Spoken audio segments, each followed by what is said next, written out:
નમસ્કાર વિદ્યાર્થી મિત્રો આજે આપણે આ વિડીયોની અંદર ધોરણ 8 વિષય ગુજરાતીનો પાઠ 14 બાબુ વીજળીના સ્વાધ્યાયના પ્રશ્નોની સમજૂતી મેળવીશું। તો મિત્રો શરૂ કરીએ ધોરણ 8 વિષય ગુજરાતી પાઠ 14 બાબુ વીજળીવાળાના સ્વાધ્યાયના પ્રશ્નો। અહીંયા પહેલા આવે છે વાતચીત। એમાં પેલું, બાબુ વીજળીનું પાત્ર તમને ગમ્યું કે કેમ? તો ઉત્તર, મને બાબુ વીજળીનું પાત્ર ખૂબ જ ગમ્યું। બાબુનો સ્વભાવ એકદમ સરળ અને સેવાભાવી છે, તેઓ કૂતરા પ્રત્યે પ્રેમ છે। ત્યાર પછી બીજું, બાબુ વીજળીને લગતો કયો પ્રસંગ તમને ગમ્યો કહો? બાબુ વીજળીને જોઈને છોકરાઓ આવીને ચાડી ખાય કે ફલાણું કૂતરું ખિસકોલી પકડીને ખાતું હતું, તો તે કૂતરાનું આવી બન્યું જ સમજવું। બાબુ બેઠો હોય ત્યાંથી ઊભો થાય, કૂતરાને શોધી કાઢે, એનું જડબું એક હાથે પકડી અને બીજા હાથે ફટકારે। એ બોલતો હોય, ખિસકોલી તો રામની વહાલી હતી, તને રામની આંગળીઓના ચટાપટા નથી દેખાતા? બાબુ વીજળીને લગતો આ પ્રસંગ મને ગમ્યો। ત્યાર પછી ત્રીજું, તમે વાંચવા ક્યાં અને કેવી રીતે બેસો છો? હું વાંચવા મારી સ્ટડી ટેબલ ઉપર અને ખુરશી પર ટટાર બેસું છું। ત્યાર પછી ચોથું, તમને કૂતરું પાળવું ગમે કે કેમ? તો હા, મને કૂતરું પાળવું ખૂબ ગમે। મને કૂતરા એટલા ગમે કે તેઓ ખૂબ વફાદાર અને સ્નેહાળ હોય છે। કૂતરા હંમેશા તમારી સાથે રહે છે અને તમને ઉદાસ જોઈને તરત તમારી પાસે આવે છે। તેઓ તમારી સાથે રમે છે અને તમને ખુશ રાખે છે। ત્યાર પછી પ્રશ્ન 5 છે। મિત્રો, અહીંયા આપણે ધોરણ 8 વિષય ગુજરાતીના પાઠના સ્વાધ્યાયના પ્રશ્નોની સમજૂતી મેળવી છે। મિત્રો, આવી જ સરસ મજાની સ્વાધ્યાય પાઠ્યપુસ્તકના સ્વાધ્યાયની સમજૂતી મેળવવા માટે ખાસ આપણી ચેનલને સબસ્ક્રાઈબ કરો અને આ વિડીયો તમારા મિત્રો સાથે શેર કરો। બીજું કે મિત્રો, તમારે આ પાઠની PDF જોઈતી હોય તો આપણે ડિસ્ક્રિપ્શન બોક્સમાં આપણી શાળા શિક્ષક એપ્લિકેશનની લિંક આપી છે।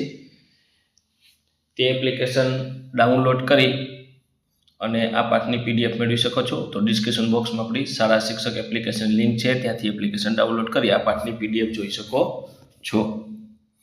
અને મિત્રો, વિડીયો સારો લાગ્યો હોય તો ચેનલને લાઈક, શેર અને સબસ્ક્રાઈબ કરવાનું ભૂલવાનું નથી। ત્યાર પછી છઠ્ઠો, તમે કોઈ નાટક કે એકપાત્રીય અભિનયમાં ભાગ લીધો છે તો તેના વિશે કહો। હા, એકવાર મેં શાળાના વાર્ષિક ઉત્સવમાં એકપાત્રીય અભિનયમાં ભાગ લીધો હતો। મેં સ્વતંત્ર સેનાની ભગતસિંહનું પાત્ર ભજવ્યું હતું। મારે આ પાત્ર માટે ખૂબ મહેનત કરવી પડી હતી। મેં ભગતસિંહજીના જીવન વિશે ઘણું વાંચ્યું અને તેમની જેવી શૈલીમાં બોલવાની પ્રેક્ટિસ કરી। અભિનય કરતી વખતે મને થોડી ગભરામણ થતી હતી, પણ જ્યારે દર્શકોએ તાળી પાડી ત્યારે મને ખૂબ ગર્વ થયો હતો। મારા શિક્ષકોએ પણ મારી પ્રશંસા કરી અને મારા માતા પિતા ખૂબ ખુશ થયા હતા। ત્યાર પછી 7મું, તમને કયા વાહનમાં બેસવું ગમે છે કેમ? મને સાયકલ પર બેસવું સૌથી વધારે ગમે છે। સાયકલ ચલાવવાથી મને ખૂબ આનંદ થાય છે, કારણ કે તે પર્યાવરણને નુકસાન પહોંચાડતી નથી અને સાથે જ વ્યાયામ પણ થાય છે। સાયકલ ચલાવતી વખતે ઠંડા પવનનો અનુભવ ખૂબ મજાનો હોય છે। અમારા ઘરની નજીક એક નાનકડો બાગ છે, જ્યાં હું મારા મિત્રો સાથે સાયકલ ચલાવવા જાઉં છું। અમે ક્યારેક નાની સ્પર્ધાઓ પણ કરીએ છીએ અને કોણ સૌથી ઝડપી સાયકલ ચલાવી શકે। ત્યાર પછી 8મું, તમને કયું વાજિંત્ર વગાડવું ગમે છે? એ વાજિંત્ર વગાડતા તમે કેવી રીતે શીખ્યા હતા? મને વાંસળી વગાડવાનું ખૂબ જ ગમે છે। મારા દાદાજી વાંસળી ખૂબ જ સરસ વગાડતા હતા અને તેમને જ મને વાંસળી વગાડતા શીખવું હતું। શરૂઆતમાં મને સાદા સૂર કાઢવાનું શીખવ્યું, પછી ધીરે ધીરે મને જુદા જુદા રાગ શીખવાડ્યા। પ્રથમ 2 મહિના તો ફક્ત સૂર સાધવા જ ગયા, પરંતુ હવે હું ઘણા ગીતો વગાડી શકું છું। દરરોજ સાંજે હું 1 કલાક વાંસળી વગાડવાની પ્રેક્ટિસ કરું છું, જેથી મારી કળા સુધરતી રહે। 9મું, મિત્રો, વિડીયો સારો લાગ્યો હોય તો ચેનલને લાઈક, શેર અને સબસ્ક્રાઈબ કરવાનું ભૂલવાનું નથી। તમને કયું ગીત ગાવું ગમશે? ગાવો। મને વૈષ્ણવજન તો કહીએ જે પીડ પરાઈ જાણે ભજન ખૂબ જ ગમે છે। અને ગાવાનું પણ ગમે છે. આ ભજન મને એટલા માટે ગમે છે કે સારા માણસના ગુણો વિશે વાત કરી છે. કોઈની પીડાને પોતાની માનવી, બીજાની મદદ કરવી આ સંદેશો ખૂબ પ્રેરણાદાયી છે. ત્યાર પછી 2 રેખાંકિત શબ્દ માટે કોષમાં આપેલા શબ્દ પૈકી સાચા શબ્દ નીચે લીટી દોરો. લીટી દોરેલ શબ્દનો ઉપયોગ કરી વાક્ય લખાવો. તો અહીંયા ચલમ દેવતાઓ તગતગે છે. તો ચૂલામાં લાલચોળ કોલસા તગતગતા હતા. આ રીતના વાક્ય બનશે. બીજું, બાવાજીએ મોઢેથી એક ચોપાઈ લલકારી. ભજની મંડળના સંતે મંદિરમાં રામ ભક્તિના પદો લલકાર્યા અને સૌ ભક્તો મંત્રમુગ્ધ થઈ ગયા. ત્યાર પછી ત્રીજું આ રીતનું થશે. ચોથું ને પાંચમું. મિત્રો, ખાસ ચેનલ ઉપર નવા હોય અને ચેનલ સબસ્ક્રાઈબ કરવાની બાકી હોય તો ચેનલને સબસ્ક્રાઈબ કરો, જેથી આપણે આ સ્વાધ્યાયના સોલ્યુશન મૂકીએ તમને તરત જ મળી જાય. આ ઉપરાંત મિત્રો, આપણી યુટ્યુબ ચેનલ પર ધોરણ 8ના સ્વાધ્યાયન પોથીના દરેક ભાગના પણ સોલ્યુશન છે. સ્વાધ્યાયન પોથીના દરેક ભાગના સોલ્યુશન, સ્વાધ્યાયના સોલ્યુશન તમને મળશે. અને ડિસ્ક્રિપ્શન બોક્સમાં આપણી શાળા શિક્ષક એપ્લિકેશનની લિંક આપી છે, ત્યાંથી તમે શાળા શિક્ષક એપ્લિકેશન ડાઉનલોડ કરી આ પાઠની PDF મેળવી શકો છો. ત્યાર પછી ત્રીજું, ઉદાહરણ મુજબના શબ્દો લખી તેનો મૂળ શબ્દ લખો. તો ઉદાહરણ મુજબ રહેતું એટલે રહેતું, કહેતું એટલે કહેતું, વહેતું એટલે વહેતું, વ્યવહાર એટલે વ્યવહાર, બેન એટલે બહેન, રેવર એટલે રહેવર અને કહેવત એટલે કહેવત. આ રીતના જવાબ થશે. ત્યાર પછી પ્રશ્ન 4, જે વાક્યોમાં કહેવત સાચી રીતે વપરાય હોય તે વાક્ય સમયે ખરાની નિશાની કરો. તમે પણ કહેવતનો અર્થ ધરાવતું એક વાક્ય બનાવો. ભાવતું હતું ને વૈદ્ય કહ્યું. પોતાને ગમતું હોય અને સ્વજન સૂચવે છે. તો આ રીતનું તમને જે ગમતું હોય કહેવતનો અર્થ એ અહીં આપણે રાઇટ કરવાનું છે. તો આ રીતનું આપણે રાઇટ કર્યું છે.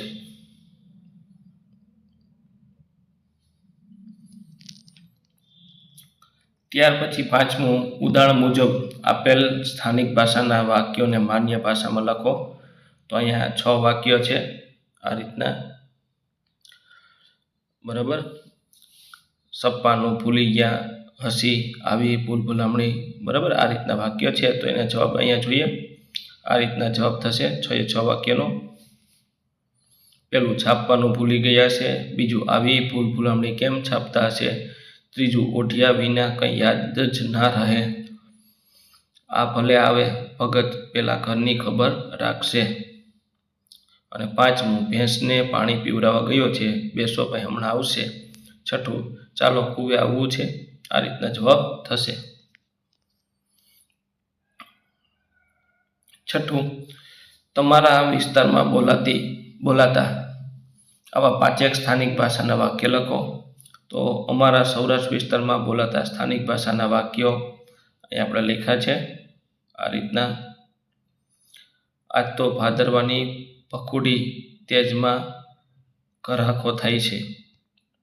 બીજું, ઓલિયો પાડો બૂકો મારીને ચોકમાં ઘૂસી ગયો.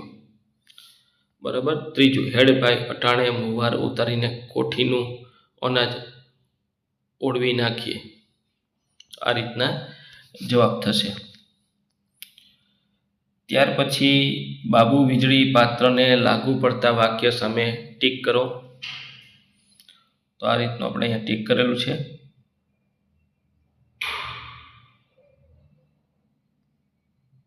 દસ વાક્યમાંથી પહેલું, ત્રીજું, પાંચમું, છઠ્ઠું, આઠમું અને 10મું આ વાક્ય ટીક કરવાના છે.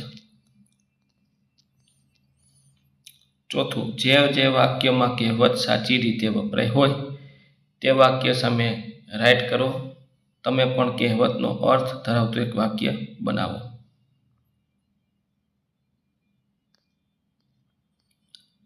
આઠમું, શિક્ષકનું માર્ગદર્શન લઈ કોષ્ટક પૂર્ણ કરો. તો ક્રમ ગુજરાતી, હિન્દી, અંગ્રેજી. તો અહીંયા ઉદાહરણ આપ્યું છે. ક્રમ આટલો મોડો કેમ આવ્યો, શું વાંચતો હતો. બરાબર, આ રીતનું હિન્દીમાં અને અંગ્રેજીમાં આ રીતનો જવાબ થશે. ત્યાર પછી 9મું, આપેલ મુદ્દાઓ માટેની વિગતો નોંધો. મુદ્દા: બાબુ શું કરતો, તમે શું કરો છો, તમારો મિત્ર શું કરે છે. આ રીતનો જવાબ થશે.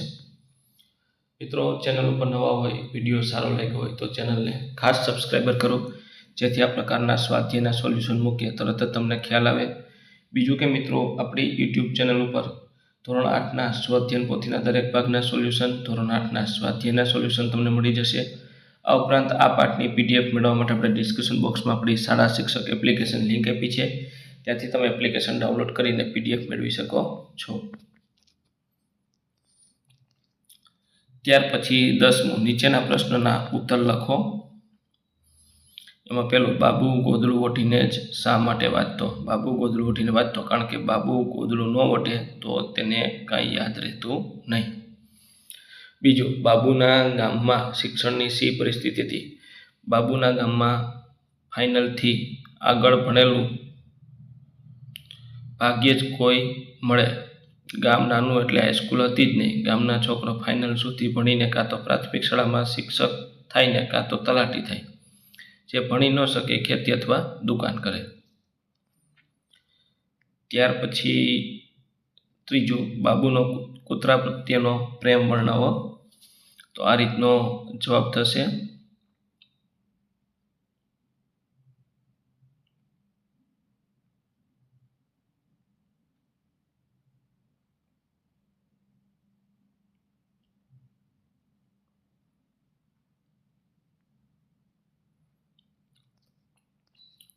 ત્યાર પછી ચોથું, બાબુના ઘરની ગોઠવણ કેવી હતી.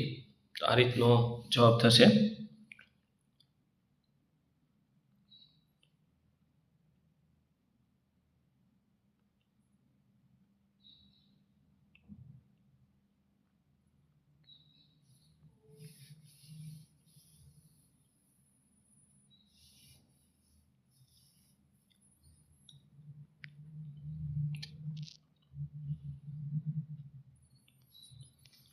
ત્યાર પછી 5મું, બાબુને શેનું ભારે આકર્ષણ હતું. તો બાબુને મોટરનું ભારે આકર્ષણ હતું. બાબુ ગામના પાદરે થઈને જતા આવતા ખટારા કે કોઈ જીપ ગાડીનો અવાજ સાંભળે હમકારો થયો કરતો બાબુ દોટ મૂકે. કોઈ રસ્તે પૂછે તો એ તરત જ બારણું પકડીને પગથિયા પર ઊભો થઈને જઈને કહે, હેંડો બતાવું. બરાબર, આ રીતનો એનો જવાબ થશે. ત્યાર પછી 6મું ને 7મું છે. 6મું, બાબુ ખરેખર ક્યારે ખીલી ઉઠતો. બાબાજીનું ઉમંગભેર કામ કરતા એમની વાતો સાંભળતા બાબુ ખરેખર ખીલી ઉઠતો. 7મું, બાબુ ઢોલક વગાડતા શી રીતે શીખ્યો હતો. ગામમાં રામલીલા આવી હોય, તુરીની ટોકડી રમવાવી હોય તો નટવરનો ખેલ હોય તો બાબુ રમનારો સાથે દોસ્તી બાંધતો, એમનો સરંજામ જોયા કરતો અને એને જરૂર પડી એમના કામ કરી આપતો. આવી દોસ્તીમાં બાબુ ઢોલક વગાડતા શીખી ગયો. 8મું, બાબુ ક્યારે નવરો ધૂપ હોય. સાથી, બાબુ વેકેશનમાં નવરો ધૂપ હોય કારણ કે તે સમયે ખેતીનું કામ હોય નહીં અને ભણવાનું વેકેશનમાં હોય નહીં. 9મું, બાબુ નવરો ધૂપ હોય ત્યારે શું કરતો. બાબુ નવરો ધૂપ હોય ત્યારે ઘરનું થોડુંક કામ કરતો, મંદિરમાં બાવાજી પાસે ગપાટા મારતો અને હમકારો જોવા ગામની ભાગોળે હનુમાનની ડેરીને ઓટલે બેસતો. તે રાત્રે ભજનની રમઝટ જમાવતો. 10મું, બાબુનું મોઢું ક્યારે પડી જતું. શા માટે. લેખક જ્યારે રેલગાડીમાં બેસી વડોદરા પરત જાય છે ત્યારે તેમને મૂકીને પરત ફરતી વખતે બાબુ વહેલા પાછા આવજો બૂમ મારે છે અને રેલગાડી ઉપડે ત્યારે એકલા પરત ફરીને બાબુનું મોઢું પડી જતું. ત્યાર પછી 11મું, પોષ મહિનામાં છેલ્લા દિવસોમાં આછા અવાજો સંભળે. આ ફકરાનું સૌંદર્ય માણો. આ રીતે આપેલા વિગતોનું વર્ણન કરો. તમારા ગામની સવાર. આ રીતનો જવાબ થશે. મિત્રો, વિડીયો સારો લાગ્યો હોય તો લાઈક, શેર અને સબસ્ક્રાઈબ કરવા વિનંતી ચેનલને. બીજું કે ડિસ્ક્રિપ્શન બોક્સમાં આપણી શાળા શિક્ષક એપ્લિકેશનની લિંક આપી છે, ત્યાંથી તમે એપ્લિકેશન ડાઉનલોડ કરી આ પાઠની PDF મેળવી શકો છો. ત્યાર પછી આ થમતી સંધ્યા, એનો જવાબ આ રીતનો થશે.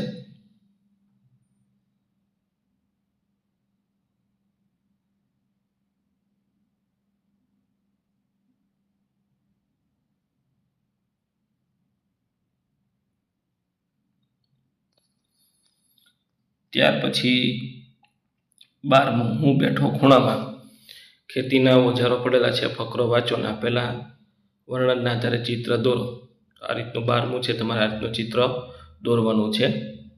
તો મિત્રો આ તો આપણું ધોરણ 8 વિષય ગુજરાતી પાઠ નંબર 14 બાબુ વીજળીના સ્વાધ્યાયના પ્રશ્નોનું સંપૂર્ણ સોલ્યુશન જોયું. મિત્રો આવા જ સોલ્યુશન મેળવવા માટે આપણી ચેનલને સબસ્ક્રાઈબ કરો અને આ વિડીયો તમારા મિત્રો સાથે શેર કરો. બીજું કે મિત્રો આપણી યુટ્યુબ ચેનલ પર ધોરણ 8ના સ્વાધ્યાયન પોથીના દરેક ભાગના સોલ્યુશન મળી જશે અને સ્વાધ્યાયના પણ સોલ્યુશન તમને મારી યુટ્યુબ ચેનલના પ્લેલિસ્ટમાંથી મળી જશે. અને PDF જોવા માટે આપણે ડિસ્ક્રિપ્શન બોક્સમાં આપણી શાળા શિક્ષક એપ્લિકેશન લિંક આપી છે, ત્યાંથી તમને PDF પણ મળી જશે. આ એપ્લિકેશન ડાઉનલોડ કરી અને PDF મેળવી શકો છો. તો મિત્રો અહીંયા આપણે આ રીતનું પાઠનું સંપૂર્ણ સોલ્યુશન જોયું.